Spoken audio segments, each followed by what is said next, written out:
Muy bien, buen día a este grupo que está tomando la clase presencial y al resto de la escuela que lo va a estar tomando por video. Esta es la segunda sesión donde vamos a ya entrar de lleno a cada uno de los signos y a los trabajos que Hércules va desarrollando para cumplir las pruebas en su camino de ascensión, de autorrealización o de iluminación.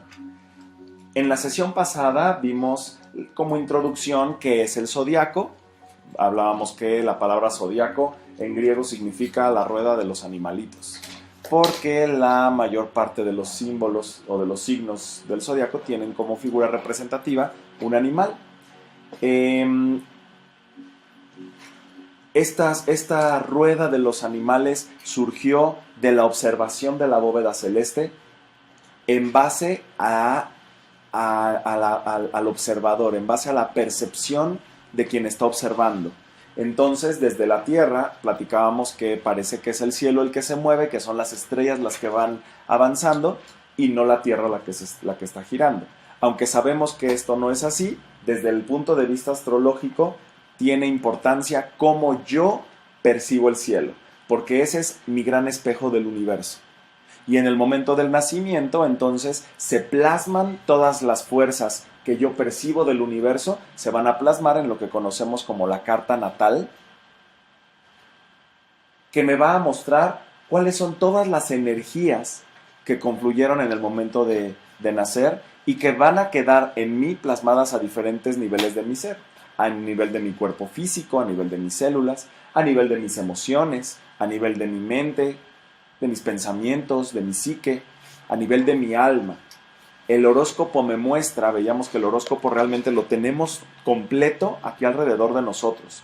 Y tengo las 12 fuerzas o los 12 arquetipos en mí, que de repente en alguna vida vengo a trabajar con mayor particularidad o con mayor fuerza un arquetipo, uno de los 12 signos, y entonces quizás ese es mi signo solar. O que vengo a superar y a trascender, a integrar otro de las fuerzas, y entonces quizás ese es mi signo lunar. Pero yo tengo todos los 12 signos en mi ser. El hecho de que mi signo solar sea Capricornio no significa que soy Capricornio. No eres eso. Capricornio es una fuerza que vienes a conquistar en esta vida, pero eres todo el zodiaco. Tenemos dentro de nosotros todas estas fuerzas que van a ser proyectadas hacia la bóveda celeste y hacia el horóscopo de cierta manera, con algunos planetas y algunos cuerpos celestes en esos signos, en esas casas, y entonces me va a dar ciertas características de mi personalidad.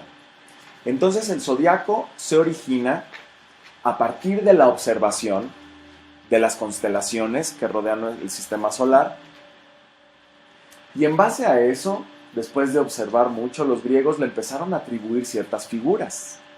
Y entonces le empiezan a ver la figura de la cabra, la figura del escorpión, la figura de un cangrejo, la figura de unos peces, la figura de un ser humano, la figura de un ángel, distintos tipos de figuras que después cuando empiezan a ver las características de ese animal que están viendo ahí representado, o las características de esa constelación, de ese símbolo, empiezan a sacar características psicológicas que van a ser muy importantes para cada uno de nosotros.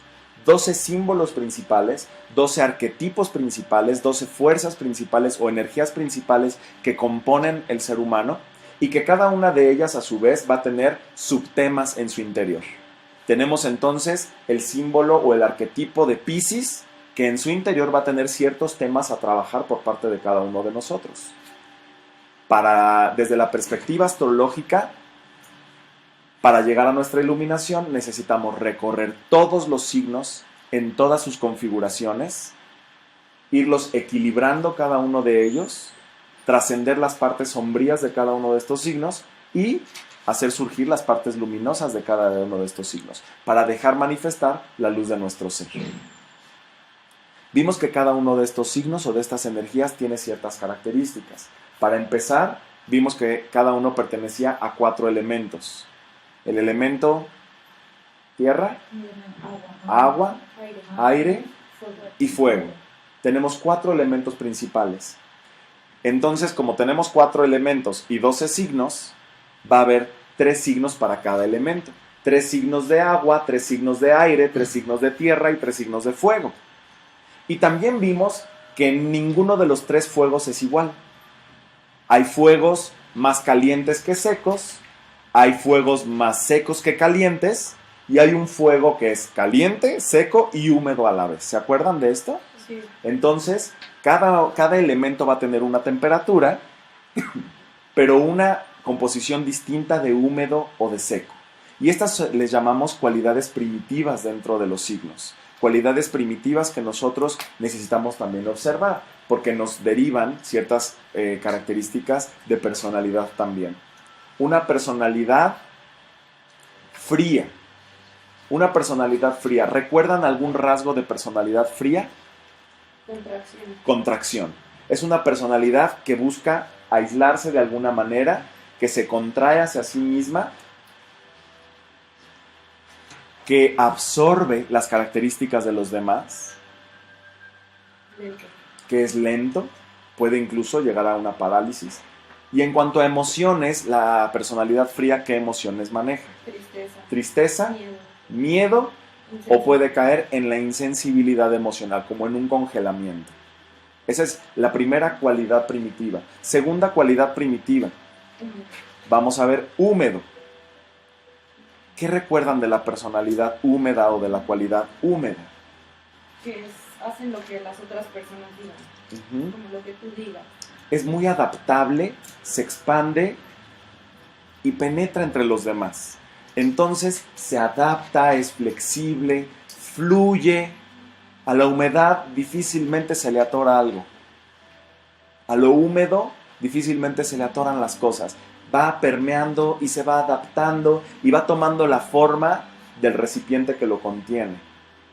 Es muy fácil que sea influido por el exterior, pero fluye en general. Siguiente cualidad primitiva, lo seco. Lo seco, ya vimos frío, húmedo, ahora vamos por lo seco. ¿Cómo es lo seco y cómo sería una personalidad seca? Domina lo demás. Es una personalidad rígida. Lo seco podríamos imaginarnos una tierra árida y seca, seca de estas que hasta se cuartean, que también es rígido, hay rigidez en lo seco. Tanto que se puede romper una vara, un tronco, se rompe si está seco. Si está húmedo no se rompe, es flexible. Pero lo seco es tan rígido que se puede romper. Rompe las cosas inclusive, lo seco. Hay ruptura. Hay también, en cuanto a emoción dominante, enojo. La ira, la irritabilidad es parte de lo seco. Entonces podemos ya empezar a hacer algunas combinaciones como explicamos la vez pasada. Frío, contracción, y seco, enojo, como refunfuñón, como que me aíslo y manejo esta energía hacia el enojo. O bien, frío y húmedo. Me aíslo, pero soy adaptable. Permito que te acerques y soy flexible con los demás. Pero tenemos una cuarta característica o cualidad primitiva que es lo caliente. Lo caliente. ¿Cómo es lo caliente? Móvil, activo. Movilidad, se expande, va hacia afuera, es expresivo, mucho movimiento y fuerza. Una personalidad caliente es normalmente la que mueve a los demás, la que infunde ánimo, infunde aliento, infunde vida a los demás. Al contrario de una personalidad fría, que va a estar inmóvil y que incluso difícilmente se va a dejar mover por lo caliente. ¿Ok? Muy bien, tenemos 4 características principales, cualidades primitivas, y ahora vamos a volverlas a posicionar sobre la carta astral, sobre el mapa astral. Les voy a pedir que vayamos a la página 14 de su material. En la sesión pasada llenamos la página 13, vamos a volverlo a llenar de una manera similar, no vamos a usar colores esta vez, si quieres puedes usar colores para practicar las relaciones, pero lo que me importa en esta ocasión es que volvamos a practicar en primer lugar el orden de los signos. Nos los vamos a ir aprendiendo o dominando de alguna forma conforme los vayamos practicando, llenando los signos en la carta astral. ¿Ok? Tengo aquí un mapa astral, una rueda de 12 secciones en el pizarrón, y vamos a ir poniendo uno por uno. Necesito que me ayuden. Empezamos con este signo que está abajo del horizonte. La línea horizontal que está aquí es el meridiano de la carta astral y representa el horizonte de la Tierra, que divide lo visible, el cielo visible, del cielo invisible. En otras palabras, el cielo invisible representa mi interior, yo mismo, mi relación conmigo mismo, que no es tan visible con los de afuera. Sin embargo, los signos que están en la parte superior, las casas y signos que están en la parte superior, ya representan la bóveda celeste visible y que va a ser mi expresión y mi manifestación principalmente hacia afuera. ¿Ok? Entonces empezamos por del horizonte hacia abajo en este primer lugar y tenemos ¿qué signo? Aries. Aries. Aries. Tenemos un elemento de los 4 elementos. Aries es un signo de fuego. Fuego. ¿Y qué características tiene este fuego? Seco, caliente. Primero es seco y después es caliente. 1, seco, y 2, es caliente. ¿Ok? A Aries le corresponde la casa 1. Y esto ya lo puedes poner aquí en los círculos que están exteriores. Le corresponde la casa 1, que tiene que ver con yo soy.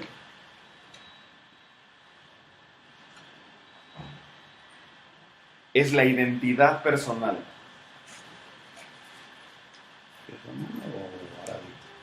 Como sea, lo puse aquí arábigo, pero puede ser uno romano, ¿no?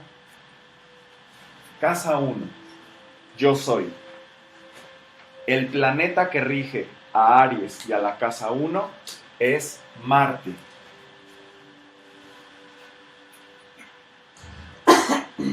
Marte.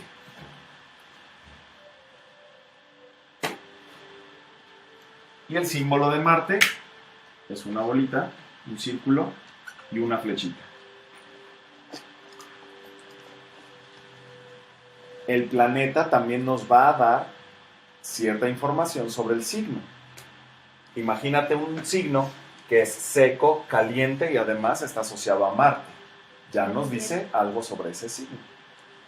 En cuanto a lo seco, la irritabilidad, la defensa que puede llevar a cabo o la agresión que puede llegar a tener, pero también caliente, la energía, el movimiento, pero Marte en la fuerza. ¿Ok? Siguiente signo después de Aries. Tauro. Tauro. Hoy comenzamos a ver Aries y en la siguiente sesión Tauro. Tauro. ¿Qué elemento le corresponde a Tauro? Tierra. Es un signo de tierra. ¿Y qué tipo de tierra? Fría, Más seca. frío y menos seco.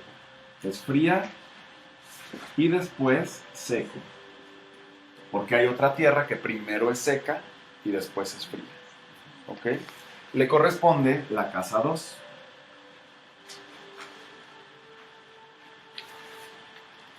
Que tiene que ver con yo tengo. La siguiente sesión adentraremos un poquito más en el tema de las casas. Yo tengo. Le corresponde Venus, es su planeta regente. Lo rige Venus y el símbolo de Venus es también un circulito, pero con una crucecita abajo.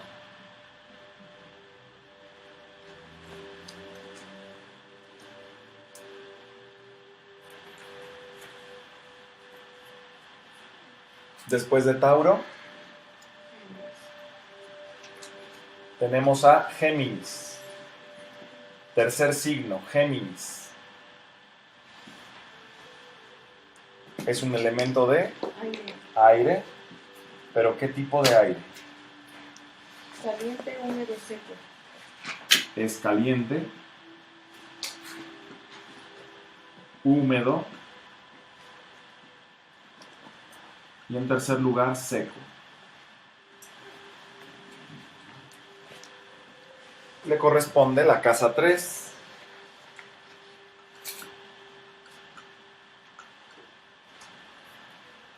La casa 3, que es yo pienso.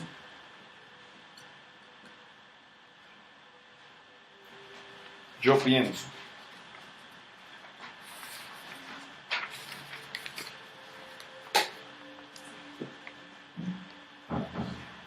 Y el planeta que rige la casa 3 y al signo de Géminis es Mercurio. Mercurio. El símbolo de Mercurio es parecido al de Venus. Vamos a poner una bolita, una crucecita, pero unos cuernitos arriba de la bolita. Los cuernitos hablando de la dualidad del pensamiento de Mercurio y de los mercuriales. ¿Ok? ¿Vamos bien hasta aquí? Sí. Muy bien. Siguiente signo después de Géminis. Cáncer. Cáncer.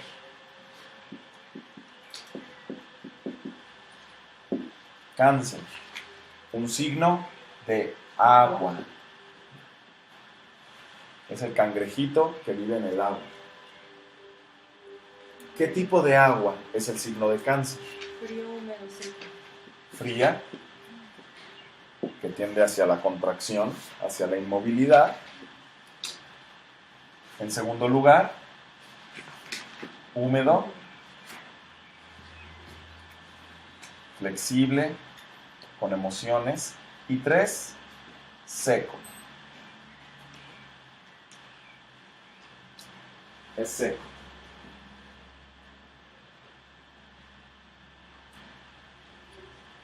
Su casa es la casa 4. Y es yo siento. La casa 4 es la casa de las emociones. Y su planeta regente o su cuerpo regente, la luna. La luna. Y vamos a poner aquí una lunita. La luna, que justamente estudiamos en el curso anterior con respecto a la astrología lunar, la que maneja nuestras emociones y nuestras aguas. La luna y el agua tienen mucho que ver. La luna mueve a las aguas, ¿se acuerdan? En el mecanismo lunar. Siguiente signo después de Cáncer. Leo. Leo, de un signo de agua. Ahora regresamos a un signo de fuego. Pero este no es el mismo fuego que Aries. Aries es seco, caliente. Leo, ¿cómo es? Caliente, seco. Caliente, en primer lugar, y en segundo lugar, seco. Entonces, para Leo, primero es el movimiento, primero es el impulso, y ya después el enojo. Por decirlo así, se mueve y cuando no se puede mover se enoja. Y Aries más bien se enoja y por eso se mueve. ¿Ok? En ese orden.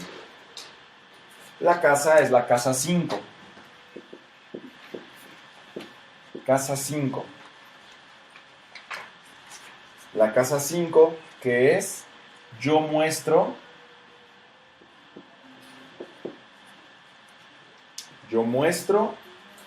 o yo expreso o yo manifiesto. Yo muestro. Planeta o cuerpo celeste de Leo, el Sol. Le corresponde el Sol. ¿Y el Sol cómo lo vamos a simbolizar? Por un círculo con un puntito en medio. El centro, el puntito, irradiando en círculo en todas direcciones. ¿Ok? ¿Estamos bien? Muy bien. Vamos después de Leo. Entramos a otro signo de tierra. ¿Qué es? Virgo. Virgo. Signo de tierra. ¿Qué tipo de tierra es Virgo? Seca y fría. Al revés que Tauro. Seca. Y en segundo lugar, frío.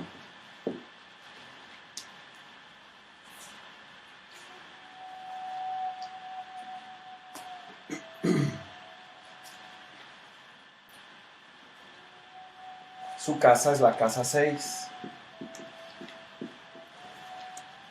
La casa 6 se llama Yo analizo.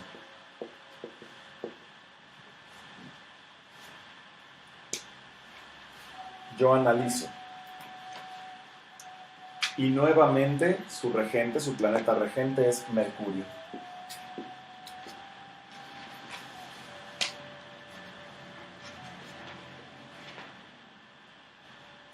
Mercurio. Mercurio piensa y analiza. Mucha actividad mental. Después de Virgo, llegamos a Libra. Libra. Un signo de aire. ¿Cómo? Húmedo caliente. En primer lugar, húmedo. Y después, caliente. Húmedo y después caliente. Esta es la casa 7.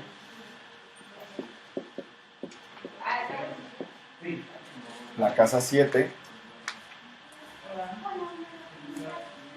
que es yo me equilibro. O también yo me relaciono. Libra es aquella relación con la cual yo me equilibro. Es mi contraparte, mi contrapeso, mi opuesto complementario. Está en oposición a la primera casa y al primer signo, a Aries, donde está yo soy. En Libra no está yo soy, está al revés, es opuesto, es tú eres. Y a través de ti yo me equilibro, a través de esta relación yo me equilibro y me complemento. ¿Ok?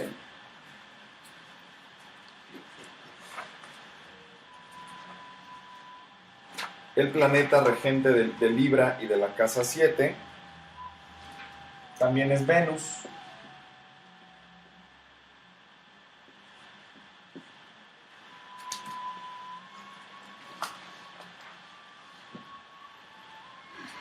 Venus. Y vamos a ir viendo que se van repitiendo algunos planetas. Venus es regente de Libra, de esta parte del opuesto complementario. Y recordemos a Venus, la diosa del amor, de la belleza, con mucha suavidad y dulzura, para, con su humedad, compenetrarse y armonizarse con el otro. Pero también tenemos Venus como regente de Tauro, con otro aspecto de Venus que vamos a conocer en el segundo trabajo de Hércules.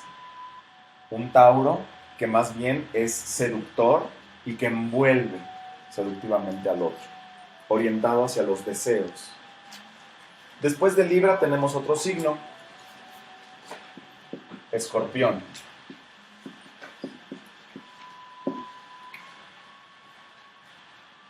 Escorpión, un signo de agua.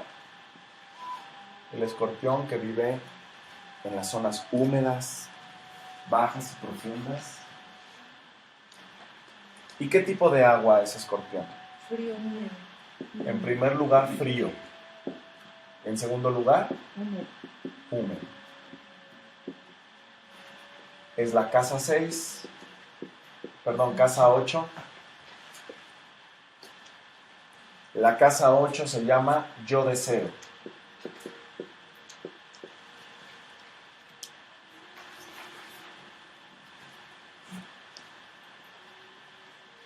Y está muy relacionada con la muerte, la casa 8. Lo veremos en las siguientes sesiones.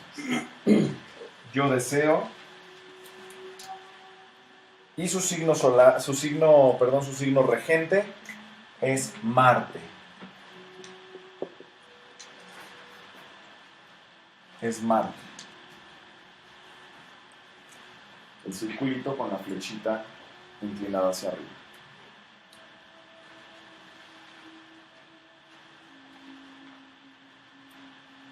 quiero que vean la contraposición ahora de Tauro con Escorpión.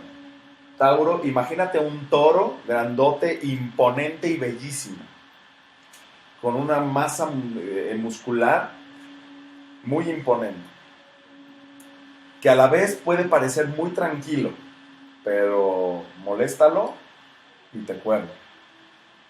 En contra de Escorpión, un animalito pequeñito, pero con una capacidad de hacer daño tremenda, que no necesitas molestarlo mucho para que te pique. ¿Ok?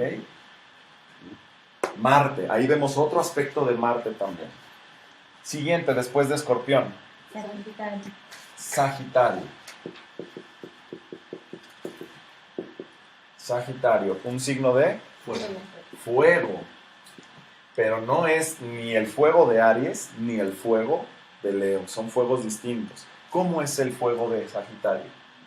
Es calor, seco, húmedo. En primer lugar, caliente, o sea, movimiento ante todo, Seco. seco, firme, puede irritarse, pero lo compensa lo húmedo. Muy optimista, muy de ver hacia arriba, muy de vamos juntos y hacia adelante, levántate. ¿Ok? La casa es la casa 9.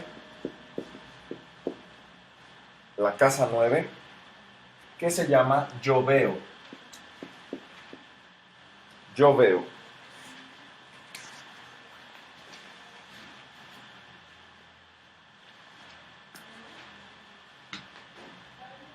De acuerdo al heptagrama y a lo que hemos estudiado de los planetas en el heptagrama, un planeta positivo y con mucho empuje. Vamos todos. ¿Qué planeta sería? De acuerdo al heptagrama. ¿De sol? ¿Ah? ¿Pero es el sol? San Júpiter. Grande. Grande. Su planeta es Júpiter. Y el signo de Júpiter es como una lunita así, una raya así y así. Como un 4 pero con una lunita.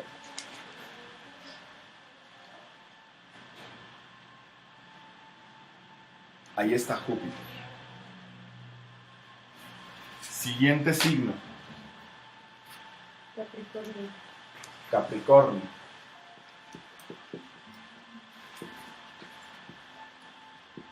Otro signo de tierra,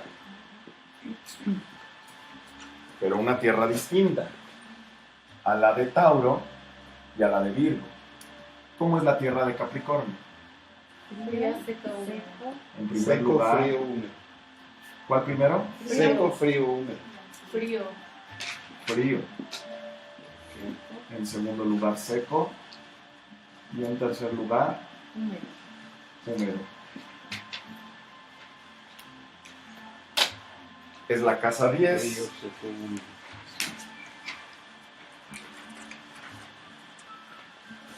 Es la casa 10. Y la casa 10 se llama Yo Utilizo.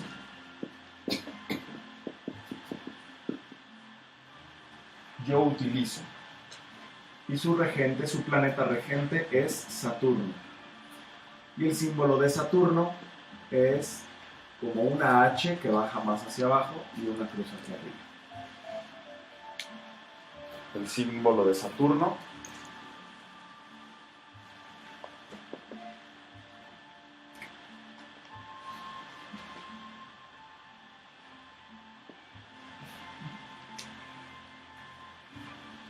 como una H con una curvita hacia abajo y la crucecita arriba. Siguiente después de Capricornio, Acuario. Acuario. Un signo de Aire. aire. ¿Qué tipo de aire?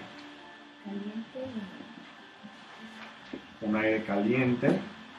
En segundo lugar, húmedo. Movimiento y flexibilidad. Integración. Se dice que estamos entrando o por entrar a la era de Acuario. donde se van a trabajar mucho estos aspectos. El dinamismo, pero lo húmedo, la flexibilidad, la integración, la adaptabilidad con las otras personas. Casa 11.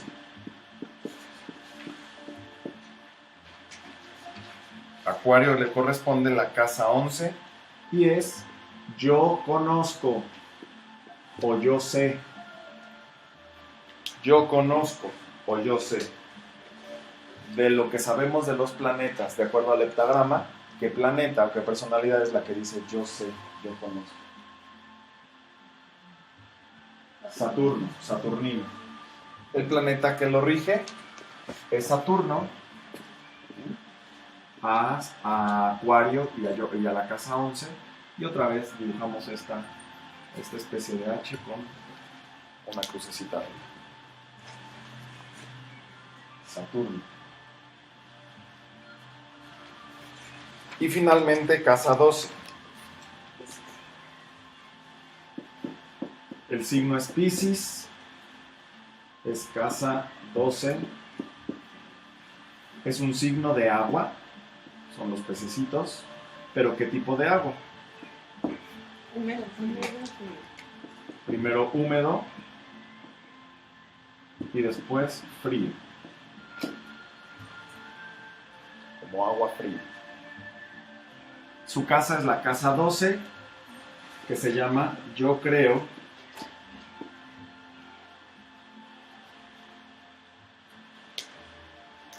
Y su regente vuelve a ser Júpiter. Y el signo de Júpiter es como este 4, con una curvita. Una lunita y una cruz.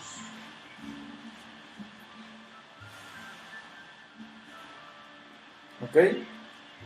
Entonces ya nos queda armado nuestra carta astral, nuestro mapa zodiacal.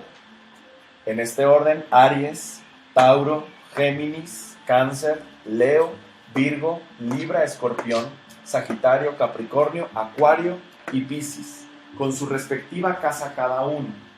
Aunque vamos a ver más adelante, cuando aprendamos a leer las cartas natales, que no siempre está cada signo en su casa. Estas son las casas que les corresponden y los planetas que les corresponden. Pero puede ser que tú tengas Aries en otro lugar o con otro planeta o con otros cuerpos celestes asociados. ¿Sale?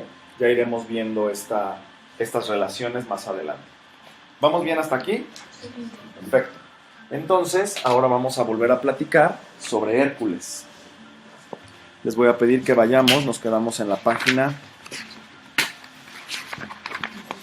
16 la vez pasada, donde entendimos la relación entre la mitología y la astrología, y que básicamente la astrología, decía aquí, es la historia de nuestra mitología personal.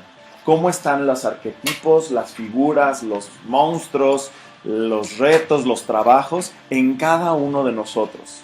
Y por eso este curso se llama el viaje del héroe, porque cada uno de nosotros somos los héroes de nuestra propia vida, porque es un acto heroico el atrevernos a conocernos a nosotros mismos, el entrar hacia nuestras profundidades, hacia nuestros abismos, hacia nuestros infiernos, hacia nuestro propio inframundo y nuestro propio inconsciente. Es un acto heroico que se requiere mucha valentía. Por eso les digo constantemente, en este tipo de cursos están solo los más valientes y los más amorosos, porque se requiere valor para entrar a mis profundidades. Se requiere valor para llevar a cabo los cambios que necesito llevar a cabo. Se requiere valor para tomar las decisiones que necesito tomar. Pero también se requiere mucho amor para poderlos llevar a cabo. Si no me amo lo suficiente, no llevo a cabo las decisiones que tengo que tomar, los actos ni las transformaciones que necesito realizar. Solo una persona que se ama y que es valiente lleva a cabo el trabajo de evolución. Y por eso este es el viaje del héroe. Somos un héroe en cada uno de nosotros, que vamos a ir creciendo tanto en valor como en amor para ir realizando cada una de las pruebas que se van a ir presentando. Vamos a la página 17 y vamos a conocer a Hércules. Empieza la historia, la novela, y se va a poner bueno esto, porque vamos a descubrir muchas cosas de Hércules.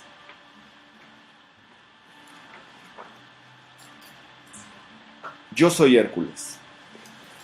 Heracles o Hércules, Heracles es el nombre griego, Hércules es el nombre romano, es el héroe griego más famoso de la mitología. Hay otros héroes dentro de la mitología. Está Teseo, está Perseo, están los argonautas, están varios héroes que han hecho cosas dentro de la mitología, pero el más famoso es Hércules, porque es el que lleva a cabo más trabajos dentro de todos y en todos sale victorioso.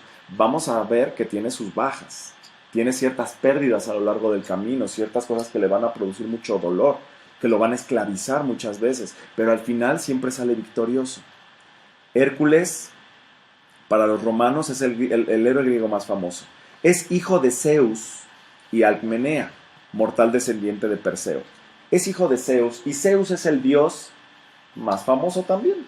Es el dios de los dioses, es el padre de todos los dioses del Olimpo, es el fecundador, es el que da la semilla y la luz para fecundar, para fertilizar. Y vamos a ver que tiene hijos con quien se deje. Zeus es muy fecundo. Zeus es el dios que incluso se vale de muchas artimañas para fecundar a cuanta muchacha bonita ve por el camino. Y entonces un día le llama la atención a Alcmenea, una mortal, una mujer, un ser humano descendiente de Perseo. Alcmenea proviene del linaje de héroes. Nació en Tebas, pero sus ancestros procedían de Argos, que también es otra descendencia de héroes, que son los argonautas, que llevan a cabo otro tipo de trabajos en otras historias que no vamos a ver en este curso. Es muy importante entender que entonces Hércules es hijo de un dios y una humana, lo cual le da el nombre de semidios. Y en esto se empieza a parecer a nosotros, que a simple vista somos humanos y somos mortales, pero tenemos esencia divina dentro de nosotros. Cada uno de nosotros tiene una parte humana y una parte espiritual o divina. Podría decirse que cada uno de nosotros somos semidioses. Su padre mortal era Anfitrión, así se llamaba, quien se ausentó una noche, ¿y qué creen? Zeus tomó la forma de aquel, o sea, de Anfitrión, para venirse al Alcmenea. Anfitrión, por alguna razón, deja su casa y de repente parece que regresa por las llaves, como que se le olvidaron las llaves. Pues ¿qué creen? Que ya no era Anfitrión, era Zeus disfrazado de Anfitrión. Zeus tomaba diferentes formas, a veces tomaba la forma de un águila, de un rayo, de algún animal o de personas, de otros dioses. Se podría camuflajear muy fácilmente. Y en ese momento, esa noche, se hace pasar por Anfitrión para unirse con Alcmenea.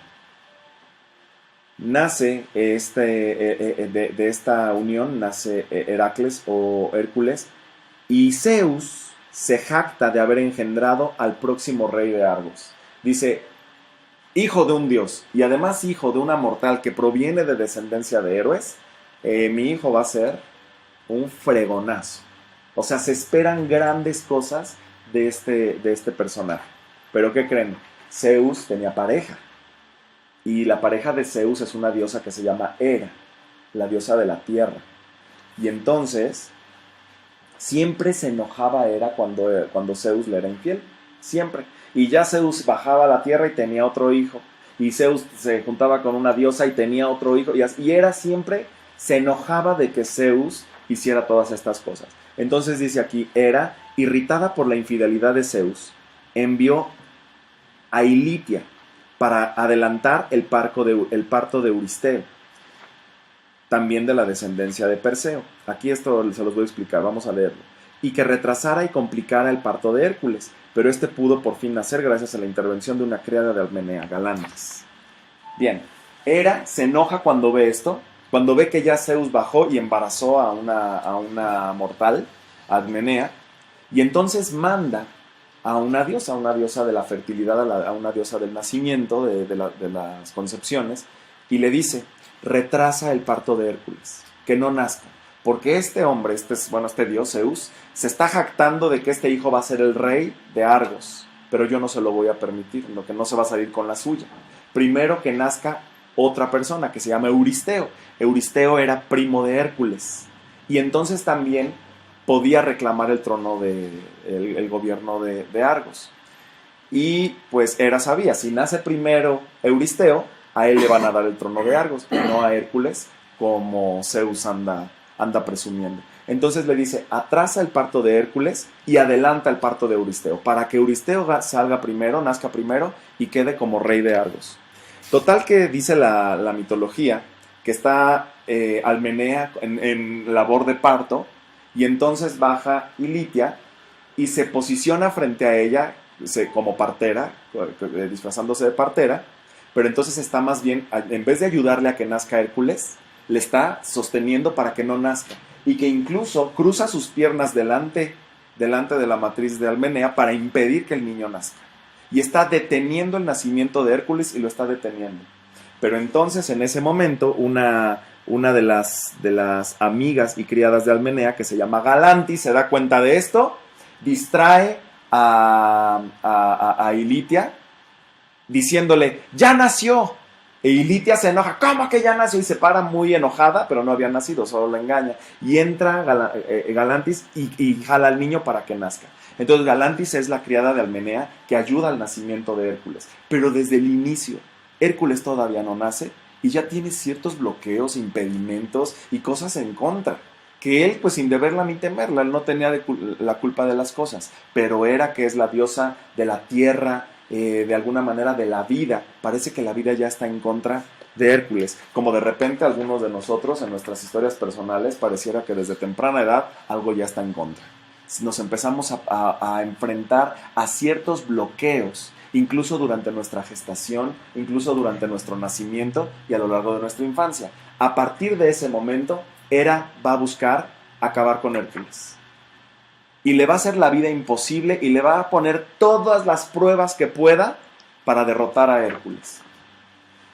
Bien, Hera logra, bajo promesa de Zeus, que Euristeo, primo de Hércules, fuera quien recibiera la corona de Argos. Y le dice a Zeus, no es Hércules quien tiene que gobernar, nació primero Euristeo. Así es que él es el que tiene que gobernar, y pues ni modo, quien toma la corona y se vuelve rey de Argos es Euristeo, no Hércules. Zeus entonces favorece a Hércules colocándolo en el regazo de Hera mientras ella dormía, para que tomara leche de su pecho y se convirtiera en inmortal. Hera, la esposa de Hércules, dormía, y entonces Zeus, con la ayuda de Mercurio, le acercaba a Hércules, y Hércules se alimentaba de la leche de Hera, de esta diosa, para que entonces de esta manera pudiera ser inmortal y tener todas las características de un dios. Pero de repente la diosa se despierta sobresaltada, avienta al chamaco y sale de su pecho un chorro de leche que se convierte en la Vía Láctea, de acuerdo a la mitología griega. Una noche, Hera envió un par de serpientes a la cuna de Hércules para deshacerse de él, pero este, mostrando una fuerza poco común, mató a ambas serpientes con sus manos. Estaban Hércules y otro hermanito que él tenía acostados en la cuna, llegan unas serpientes. El otro hermanito llora, vienen todos los adultos a ver qué está pasando, y Hércules ya tiene a una serpiente en una mano y otra serpiente en la otra y las estrangula con sus manos, y desde ahí Hércules empieza a mostrar una gran fuerza que tiene y un gran valor. Una noche, durante su adolescencia se entrenó en las armas y en las artes y realizó algunas hazañas, pero cada vez más era arrastrado por sus pasiones e instintos. Hércules se empieza a descarrilar. Es un personaje fornido, corpulento, en aquellos tiempos atractivo. Nosotros vemos muchas figuras de Hércules y dices, como que no está tan atractivo, pero muy atractivo, y empieza pues ahí a hacer de lo suyo con muchos excesos, a beber hacia los placeres, hacia las mujeres, y se empieza a descarrilar. Pero a la par lo entrenaban mucho en las artes de las armas. Un maestro muy importante de Hércules se llamaba Quirón. Algunos de ustedes ya han escuchado hablar de Quirón, que nos habla en la carta natal de una herida muy profunda. Quirón es un maestro muy importante de Hércules que lo entrena en las armas, pero que va a morir a manos de Hércules mucho más adelante, y por eso es una herida muy profunda. No muere, más bien es herido a manos de Hércules, y llegaremos a ese mito cuando veamos ahí más adelante Sagitario y Capricornio. Entonces, cada vez más es arrastrado por sus pasiones e instintos y se empieza a caracterizar por su irracionalidad y por su reactividad.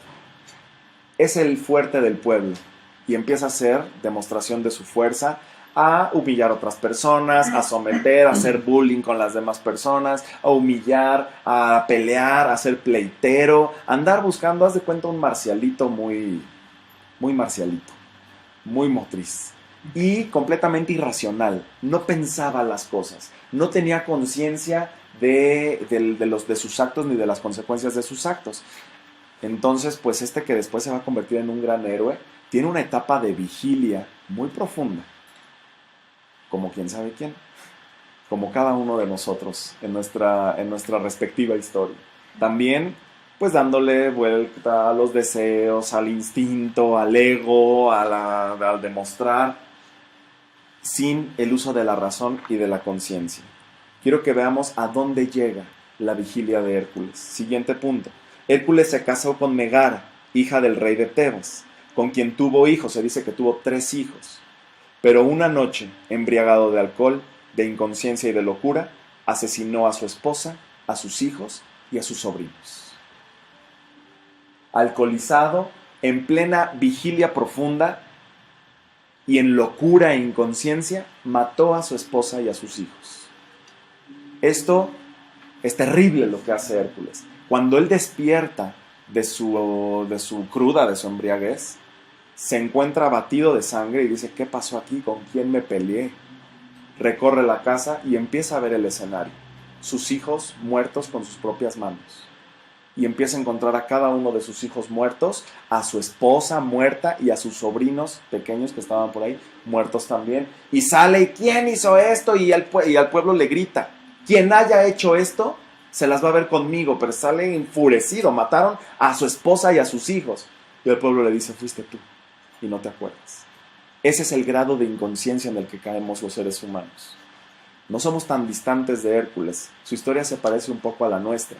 Porque si bien no hemos matado a sangre y a golpes a alguien, muchas veces hemos matado sus emociones, sus sueños, sus deseos, su propia imagen, su dignidad, pisoteándolos, ahorcándolos, controlándolos, lastimándolos, humillándolos, destruyendo a aquellas personas que más amamos.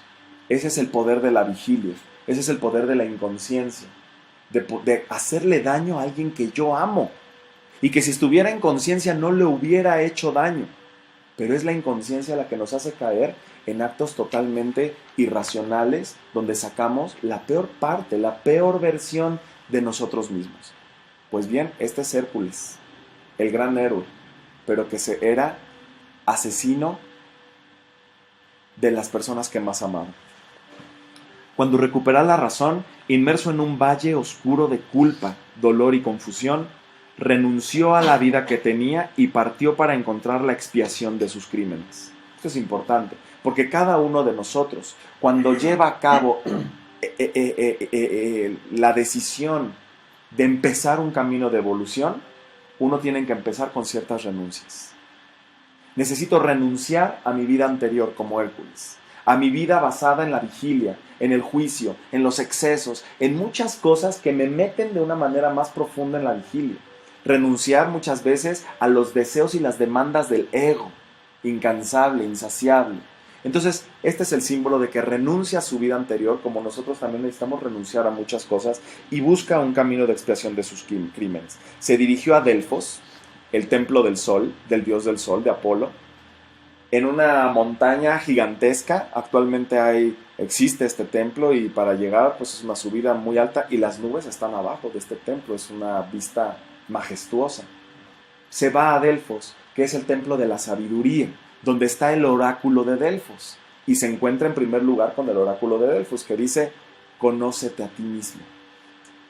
El primer paso para la evolución de la conciencia, de la evolución espiritual, es conócete. No supiste ni lo que hiciste, no te diste cuenta de lo que lastimaste, necesitas conocerte para saber de dónde proviene todo eso. Conócete a ti mismo como primer paso del camino de la espiritualidad. se dirigió a Delfos, donde después de un tiempo de aislamiento, él se refugia en Delfos, pasa como un retiro en Delfos, junto con ciertos dioses que lo asistieron con gran sabiduría, que lo ayudaron, que lo discipularon. Después de un tiempo de aislamiento, reflexión, contrición y arrepentimiento, se le indicó que debía encaminarse ahora a Argos, a ponerse al servicio. ¿Quién era rey de Argos? Su primo, el rey Euristeo, lo cual era para Hércules la peor humillación que podría existir. Él iba a ser rey de Argos y ahora le dicen, pues vas y te sometes al que te quitó el trono, a ese rey. Entonces tiene que ir a Argos, quien le pondría unos trabajos y tras terminarlos se le consideraría purificado y se le concedería la inmortalidad. Y de ahí van a surgir 12 trabajos que Euristeo le va a poner. Finalmente se le pidió cambiar su nombre, que en realidad antes era Alcides o Alcides. Hércules o Heracles realmente nació y se llamaba Alcides. Pero es aquí en el oráculo de Delfos, en el templo de Delfos, donde se le dice, y tienes que cambiar tu nombre. ¿Por qué se le pide que cambie su nombre? Porque nuestro nombre representa y es símbolo de todo aquello que hemos venido siendo. Y por eso en muchas órdenes de iniciación se le da un nombre distinto.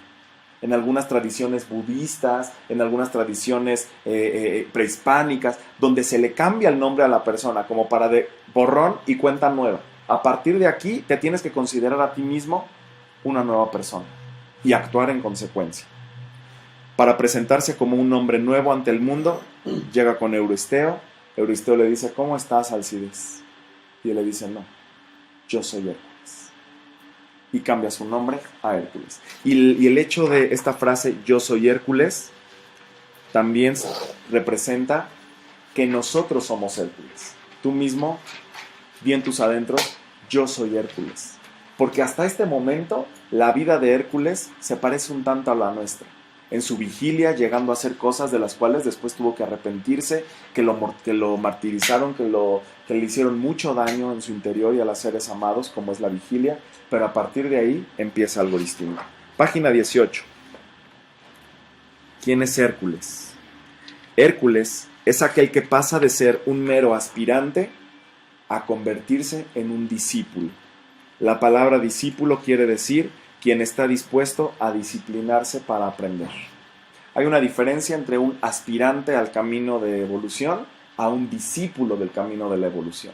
Un aspirante es quien conoce de qué se trata el camino de evolución y lee libros, y lee a Deepak Chopra, y lee a Luis L.G., y lee a Liz Bourbeau, y pues está muy interesante, está muy padre, como que aspiro a ese camino. Y es diferente a un discípulo. Un discípulo es alguien que se compromete con ese camino de evolución y quien está dispuesto a llevar a cabo el trabajo interno y la disciplina que se requiere para poder evolucionar y trascender a lo largo de esta y de todas sus vidas. Siguiente punto. El discípulo pasará por diversas pruebas, por medio de las cuales desarrollará su potencial latente. Las pruebas son los puntos de fricción a los que se enfrenta el discípulo y que generan evolución una vez que son trascendidos. Todos nosotros pasamos puntos de fricción. Actualmente, estoy seguro, estamos pasando algún punto de fricción. Y los puntos de fricción son sinónimo de tiempo de crecer. Son crisis que representan momentos de crecimiento. Anota eso, por favor. Punto de fricción igual momento de crecer. Se te está presentando ese punto de fricción porque es momento de que crezcas. No creceríamos si no fuera por los puntos de fricción. Siempre nos quedaríamos igual, así, en una zona de confort, de comodidad absoluta, pero el punto de fricción es un reto. Es algo que te enfrenta, que viene una circunstancia o una persona y que te enfrenta con algo que tú necesitas superarte, crecer, evolucionar para poder descubrir quién eres en realidad. A través de los puntos de fricción te das cuenta quién no eres, pero también, si lo trasciendes, te das cuenta quién eres en realidad. Yo pensaba que yo era violento, hasta que pude trascender el punto de fricción y ahora viene el punto de fricción y ahora soy compasivo. Yo era violento, pero realmente me doy cuenta que no soy violento, soy compasivo. Y entonces surge un yo soy más luminoso de la esencia del ser. Vamos trascendiendo el ego y las heridas y las carencias a través de cada punto de fricción. Pero podemos quedarnos atorados en el punto de fricción años, siglos, vidas enteras en un punto de fricción, hasta que tomo el valor para trascenderlo. Todos necesitamos tener en nuestra vida tanto puntos de fricción como una disciplina para generar evolución. Hércules, como nosotros, necesita entrar en una disciplina, y para ello se enfrentará a las pruebas que le pondrá Hera bajo la guía de un maestro, Euristeo.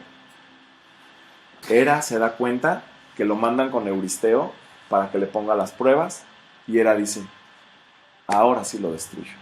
Y va con Euristeo, Hera. Y Euristeo medio le aconseja a, Hera le aconseja a Euristeo qué pruebas le va a poner a Hércules. Pero vamos a darnos cuenta cómo prueba tras prueba va superándose Hércules hasta que Hera le empieza a agarrar cariño. Y la palabra Hércules o Heracles significa la gloria de Hera. Hércules se vuelve en el consentido hijo predilecto de Hera misma, como Maléfica, que a través de estarlo probando y estarle hoy, dices, qué bárbaro. Llega un momento en que desarrolló hasta admiración por Hércules. Hera es la tierra, la vida, la que nos pone las circunstancias, las que nos pone los puntos de fricción, la que te acerca a esa persona que es opuesta a ti y que ahí está tu punto de fricción y que no tolero y que me engancho y me entripo porque la tripita no miente. Por más que yo ya me ponga una aureola de iluminación con estrellitas y polvos dorados, la tripita no miente. Y ahí está el punto de fricción. Ese es mi punto de fricción. ¿Qué te mueve la tripita? ¿Qué te hace que se te seque la boca y los labios? ¿Qué te hace que se te crispe el cuerpo? ¿Qué te hace que surjan las emociones negativas? Esas son las pruebas de Hera para ti. Esos son tus trabajos. Y vienes a elaborar ciertos trabajos en esta vida.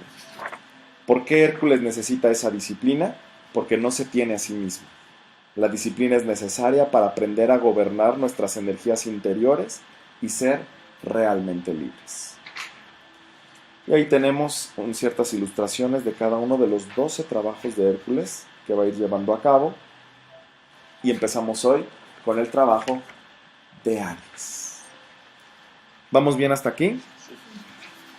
¿Cómo ven a Hércules? Igualito.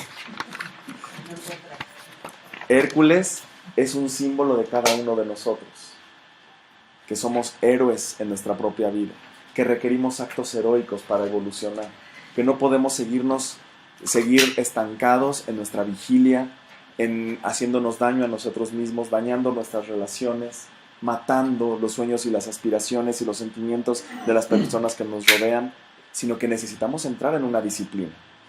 ¿Cuál es la disciplina? La autoobservación. Autoobservación. Autoobservación. Necesito disciplinarme para autoobservarme todo el tiempo. Ante el punto de fricción, donde me pierdo muy fácil a mí mismo y ya estoy reaccionando y ya estoy pateando al otro y ya estoy metiéndome en el sufrimiento y donde ya estoy reaccionando de la manera en la que acostumbremos reaccionar, bueno, ahí más bien tengo que autoobservarme. La disciplina consiste en autoobservar. La disciplina y la valentía de atreverme a entrar hacia mi interior para romper aquellas cadenas internas que me están limitando, que me están esclavizando, que ya no quiero ser así. ¿Por qué? Por la simple razón de que yo no soy así. Yo no soy eso. Yo soy luz. No puede ser que yo sea agresión. No puede ser que yo sea control, no puede ser que yo sea rigidez y áspero y destrucción, que yo sea sufrimiento, que yo sea celos, que yo sea tristeza, que yo sea enojo. Todo eso es lo que no soy. Acuérdate que el ego es aquello que creo ser, pero que no soy. Y a través de la prueba me voy a refinar para sacar lo mejor de mí, romper las esclavitudes a ciertas energías internas y poder descubrir quién sí soy en realidad. Dejar cada vez más a la luz esa luz que soy. ¿Sale? Página 19. Primer trabajo de Hércules. El primer trabajo que le encarga Euristeo y corresponde al trabajo de Aries. En primer lugar, vamos a ver en cada trabajo la ficha técnica de ese signo. Y después vamos a conocer el mito, el trabajo que Hércules tiene que llevar a cabo con respecto a ese signo. El primer trabajo se llama Las yeguas de Diomedes y es el signo de Aries. Nacidos entre el 21 de marzo y el 20 de abril, ya vimos que su elemento es fuego, sus cualidades primero seco y después caliente, estación la primavera. Estos signos son signos de inicio. Aries con Aries inicia y por eso es el primer trabajo. Su día es el martes, su color el rojo, el planeta Marte, el perfume que le favorece es sándalo, la piedra el rubí y el metal el hierro. Esos son datos técnicos que le pueden servir a un Aries para equilibrarse o para saber algunos aspectos suyos, pero vienen la información importante. Su carácter, ¿qué es lo que lo caracteriza? Impetuoso. Impetuoso. Como una falta de sensibilidad y de respeto hacia lo que siente el otro. Y entonces puede decir las cosas tal cual para abrirse camino. Primero su sequedad y después su movilidad. Y con toda su sequedad va abriéndose camino, pero no se da cuenta cuántos va cornando ahí a su paso. Puntos a favor: trabajo y empuje. Es una personalidad de mucho trabajo, de mucho empuje, de muchas ganas, de mucha energía, de vamos para adelante y no se da por vencido. Pero en contra, su posesividad, su rebeldía y su enojo. Rebelde como él mismo, terco como él mismo. Y se enoja y se irrita. Y vamos a ver que en este trabajo de las yeguas de Diomedes, el punto principal es el enojo. Va a trabajar primero Hércules con las yeguas de Diomedes va a trabajar el enojo en sí mismo. Símbolos. Aries simboliza los comienzos, el principio, la mañana, la primavera, los animales carnívoros, los jefes, el mando, la autoridad, la fuerza, la violencia, el impulso, la autoridad, la juventud. Todo esto es símbolo de Aries. Es un símbolo joven y que por ser joven se va abriendo paso, pero no es muy consciente ni muy sensible con respecto a los demás. Acuérdate que está en contraposición de Libra, que Libra es primero el otro antes que yo. No, Aries es primero yo y me voy abriendo paso y no me importa si cuerno al otro. Características positivas. Es enérgico, entusiasta, comienza las cosas, es pionero, aventurero, metas y retos, busca su libertad, busca nuevas ideas, independencia, inspiración, motivación, incansable, iniciativa, liderazgo y creatividad. Vamos a ver las características negativas. Enojo desequilibrado. ¿Desequilibrado por qué? Porque puede irse hacia el exceso de enojo, donde lanza una expresión de enojo muy fuerte, o puede irse al revés, o sea, guardar su enojo y este enojo lo va a autodestruir a sí mismo, en una represión emocional, en una represión de la ira. La irritabilidad, la defensa, la agresión, la imposición, la inquietud, la ansiedad, la obsesión, discutidor, terco, susceptible, sentido, rencoroso, impulsivo y cruel. Te voy a pedir que mires por unos segundos, por 20 segundos, observa esa imagen. Esta imagen corresponde a un tarot que es el tarot de los signos zodiacales. No tiene propiamente que ver con el tarot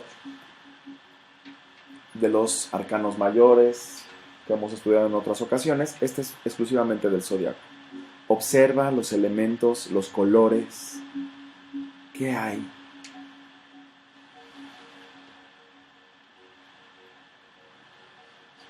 ¿Qué puedes ver? ¿Qué te hace sentir esa carta? ¿Qué te despierta?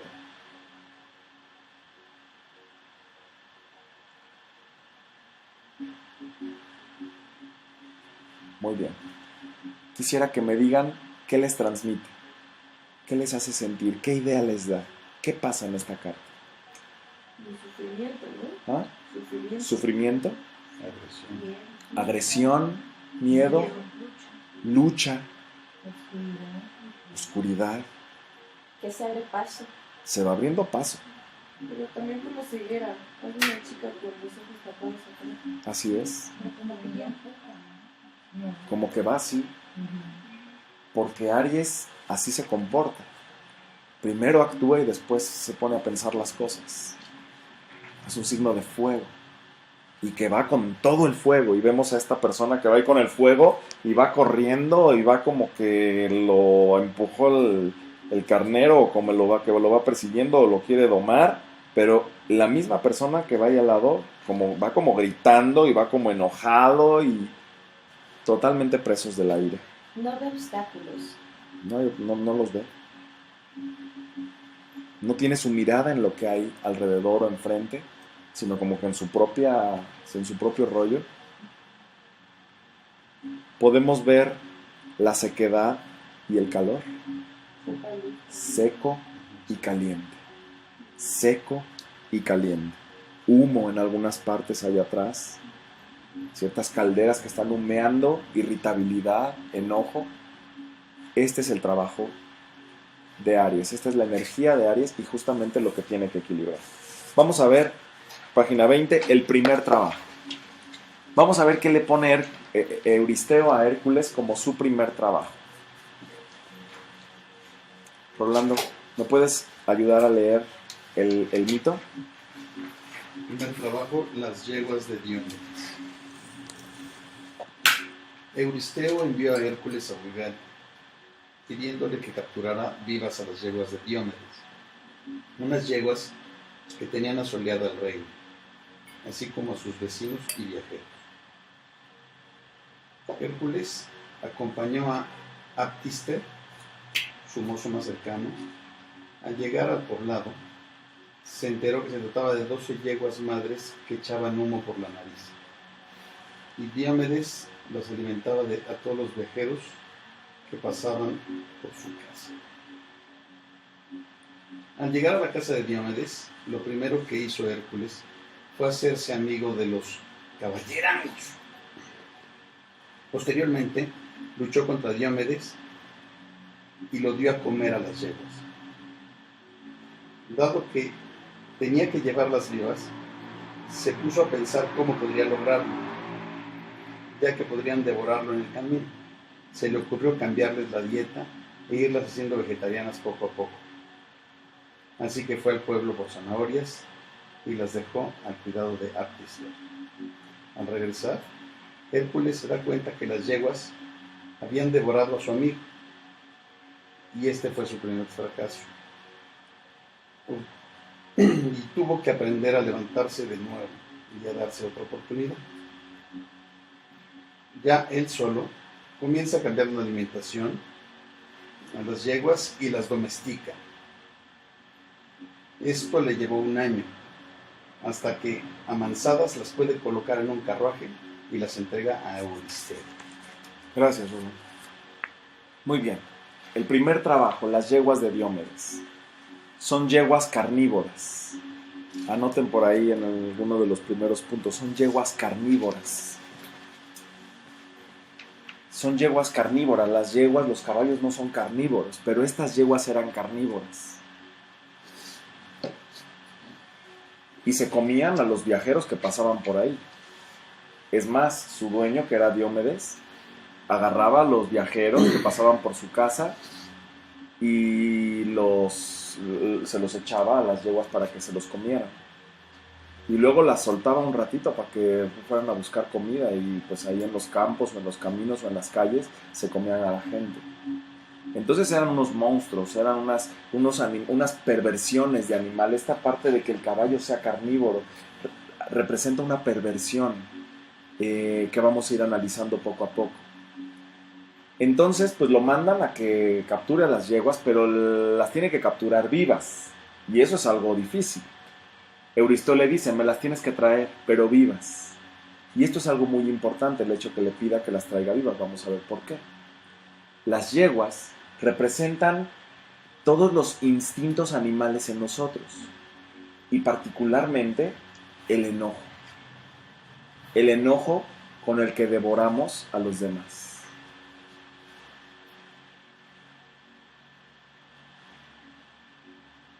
Y entonces nos volvemos carnívoros, como las yeguas mismas, como estas yeguas carnívoras. Justamente junto al relato hay un cuadrito ahí, un recuadro anaranjadito, para que ahí vayan colocando la simbología, el significado de algunas cosas. Vamos a ver. Lo voy a volver a leer con algunas anotaciones. Las yeguas de Diomedes, primer punto. Euristeo envió a Hércules a Bulgaria pidiéndole que capturara vivas a las yeguas de Diomedes, unas yeguas carnívoras que tenían asolado al reino, a sus vecinos y viajeros.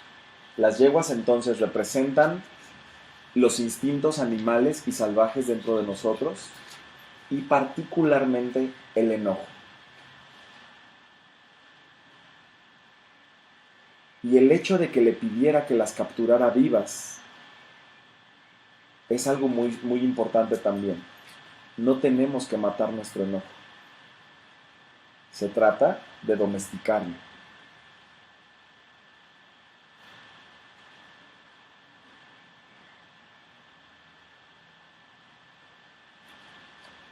Estas yeguas carnívoras que tenían asolado al reino, así como a sus vecinos y viajeros. ¿Qué sucede cuando nos enojamos? Y entre más el enojo te domina, pues más tienes asolado a todos tus vecinos y viajeros, a los que te acompañan en el viaje. Hércules se acompañó de Aptister, su mozo más cercano. Aptister en este caso representa la personalidad. Hércules representa el yo soy, mi ser verdadero, y Aptister, su mozo, representa la personalidad.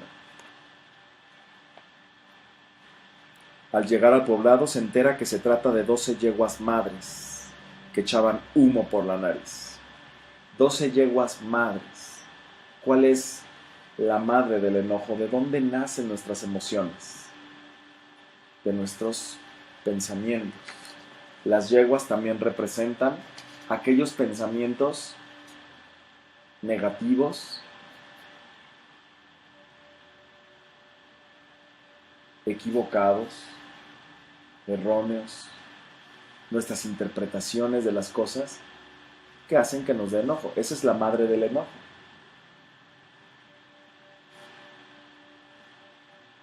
No son las cosas lo que me causa enojo, sino mi interpretación que yo hago con respecto a las cosas, cómo yo pienso con respecto a las cosas, y entonces me detona el enojo. Por eso son yeguas madres, que echan humo por la nariz, por la boca, y que Diomedes las alimentaba de los viajeros que pasaban por su casa. Al llegar a la casa de Diomedes, lo primero que hizo Hércules fue hacerse amigo de los caballerangos. En este caso, los caballerangos representan el ego.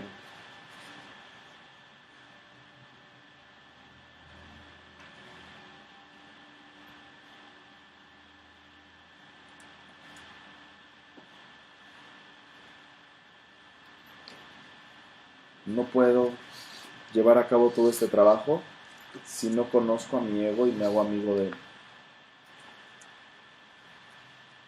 Posteriormente, luchó contra Diomedes y lo dio a comer a las yeguas. Y esto es otro símbolo muy importante.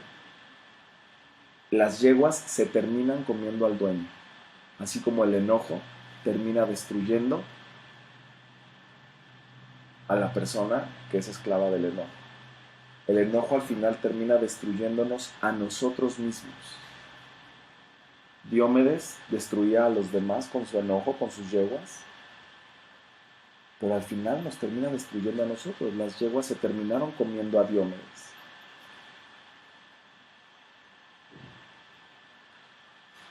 ¿Esto qué representa?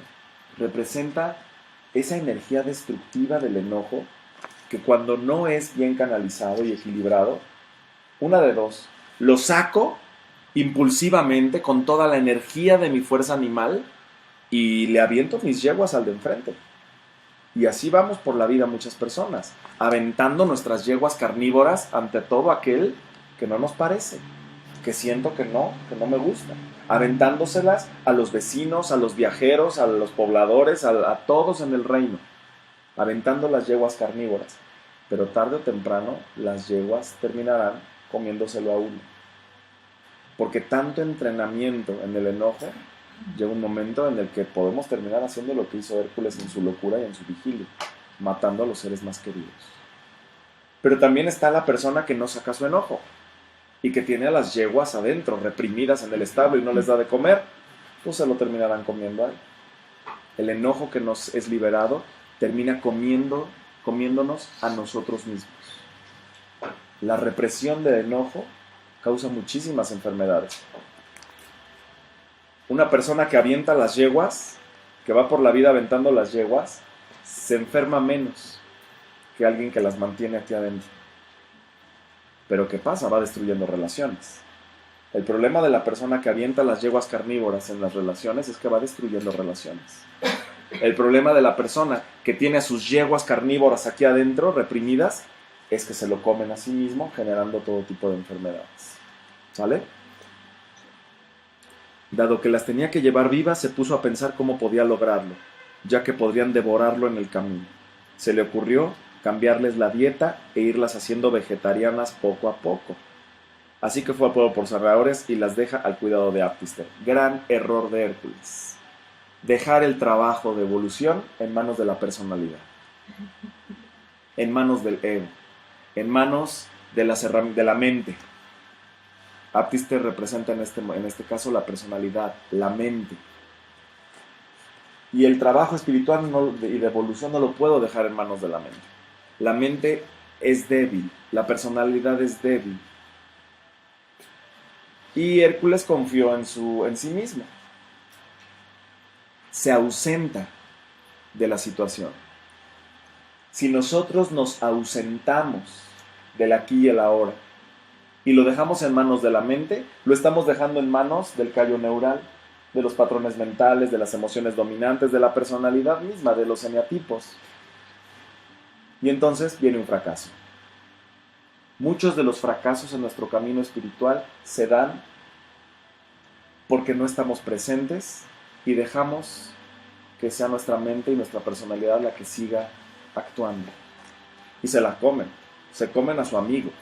Y Hércules llora mucho cuando se enfrenta a que se comieron a su amigo, llora. Se arrepiente de haber dejado a su amigo a manos para cuidar a las yeguas. Este fue su primer fracaso y tuvo que aprender a levantarse de nuevo y a darse otra oportunidad. Y esto es algo que nosotros tenemos que aprender también en nuestro camino espiritual, en nuestro camino de desarrollo de conciencia. Caí, fracasé, tengo que volverme a levantar. Sí, y lo más rápido que se pueda. Porque si no, entonces la vigilia se apodera de nosotros y empezamos en una espiral involutiva donde ya caí, ya fracasé, recaí en alguna situación y ya mejor ya no quiero saber de nada. No, levántate. Somos Hércules. Finalmente ya él solo comienza a cambiarles la alimentación a las yeguas. Cambiarle la alimentación a las yeguas representa cambiar la alimentación de nuestra mente, la alimentación de nuestras emociones. En vez de que seamos carnívoros, necesitamos volvernos vegetarianos como las yeguas. Y no me refiero en este momento a un sentido literal, sino a través de nuestra mente. ¿Qué contenidos llevamos hacia nuestra mente que nos llenan de violencia interior, de enojo, que siguen alimentando las yeguas? ¿Qué pláticas permitimos? ¿Qué programas? ¿Qué música? ¿Qué libros? ¿Qué contenido llevamos hacia adentro? Así es que Laura en América También. alimenta las yeguas carnívoras. ¿Ok? No, vean más. Este trabajo, dice aquí, le llevó a Hércules 1 año. Cuando dice 1 año, en la mitología no es literal, se refiere a un ciclo. Es todo un ciclo el que se tiene que llevar a cabo para domar el enojo, para domar el ímpetu, la impetuosidad. En realidad, a esta alma llamada Hércules le llevó varias vidas completar este ciclo de su primer trabajo. Estamos viendo los trabajos a nivel mitológico, pero realmente nos hablan de la historia de un alma que va a llevar a cabo su primer trabajo a lo largo de varias vidas hasta que aprenda a domar a sus yeguas, cambiándoles la dieta a sus yeguas, cambiando sus pensamientos y domándolas para poderlas usar a su favor en un carruaje, sin matarlas. Página 21, para finalizar, vamos a ver la simbología un poquito más. Ya lo platicamos en este momento, pero vamos a ver un poco más qué significan estas cosas. Primer trabajo, las yeguas de Diomedes. Las yeguas representan una energía que tiene que ver con impulso, instinto, movimiento, fuerza y poder. Pero en el relato observamos una perversión devoradora que tiene que ver con una excesiva avidez, con impaciencia, con voracidad, que termina devorándonos a nosotros mismos. Las yeguas carnívoras representan algo que consume, pero que tarde o temprano termina por consumirnos a nosotros mismos. La prueba tiene que ver con poder domar nuestras yeguas, de forma que podamos usar su energía con un fin constructivo. Necesitamos encontrar el equilibrio donde podamos llevarlas con las riendas sin que se desboquen, pero tampoco reprimirlas de tal modo que su energía se pierda. La energía del enojo es muy útil, es un combustible muy útil, pero necesitamos aprender a usarlo a nuestro favor. Una persona que no se enoja tiene a las yeguas ahí encerradas y va a terminar devorándolo internamente. Una persona que anda aventándoles las yeguas a los demás no está usando su energía adecuadamente, sino en su contra. Y después anda dando de topes porque lastimé a las personas que quería, que yo amaba. Y me dan la vuelta ahora. Es necesario que domemos a nuestras yeguas. Ubica tus yeguas carnívoras. ¿Dónde están tus yeguas carnívoras? ¿Las llevas por el frente para que se coman a los demás o las tienes adentro y te están devorando a ti constantemente? Necesitamos domarlas y para ello necesitamos cambiarles la dieta. Empezar a cambiar nuestros pensamientos y nuestras creencias de tal manera que el enojo pueda irse equilibrando. Alice Bailey, una escritora esotérica, iniciadora del movimiento New Age, asocia estas yeguas del relato con la actividad mental galopante y destructiva que el discípulo tiene que aprender a domar. Estas yeguas madres, en lugar de dar nacimiento a yeguas sanas, es decir, ideas y conceptos elevados, son madres de todo pensamiento equivocado, del juicio, la falsedad, la irrealidad, y tienen su origen en el aspecto inferior de la naturaleza del hombre. Cuando han nacido estos hijos carnívoros, actuamos entonces con premura, nos adelantamos, nos precipitamos, y muchas veces terminamos por destruir lo que amamos. El otro extremo de esto es la persona que lleva sus riendas demasiado tensas y se mantiene dándole vueltas a un pensamiento, perdiendo así el impulso fresco inicial. Estas son las dos polaridades de Aries. Enojo que va hacia adelante como el borrego que está ahí en la carta del tarot de Aries y que va totalmente impetuoso, insensible a lo demás, haciéndole daño a todo el mundo. Pero también otra fuerza de Aries es esa mujer que está ahí en el fondo con los ojos cegados, sin ver sus propios enojos y que lo van a terminar destruyendo a sí mismo y llevándoselo al despeñadero, como diría López Obrador. El trabajo de Aries, en pocas palabras, ¿cuál es? 3 puntos importantes. Y acuérdate, aunque tú no seas Aries en tu signo solar, todos tenemos Aries. Llevamos el horóscopo completo adentro. Así es que es necesario que cada uno de nosotros ubique sus yeguas carnívoras y hagamos también el trabajo de Aries. Por supuesto que el trabajo de tu propio signo va a ser el más importante.